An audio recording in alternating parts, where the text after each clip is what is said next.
Ek weet nie wie hierdie vandag moet hoor nie, maar ek wil net vir jou die goeie nuus kom gee dat die Here bly die Here. Hy is dieselfde gister, vandag en môre. Hy sal nooit verander nie. Dis mense wat verander. Dis mense wat aanpas by hulle omstandighede oor dit wat die wêreld van hulle sê en wat die wêreld van hulle dink.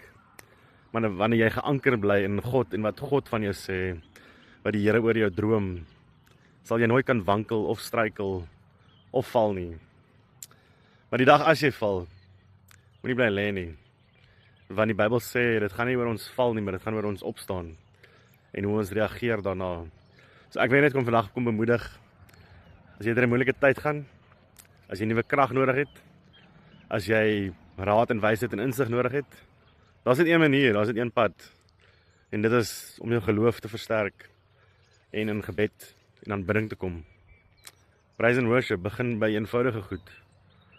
So, en begin klein, moenie groot begin nie, want as ons groot begin, dan is dit soos 'n nuwejaarsvoorneme. Ja, dan sit 'n week of 2, dan val ons maar weer terug in ons ou rutines. Ek hoop hierdie val op die regte ore vandag. Cheers julle.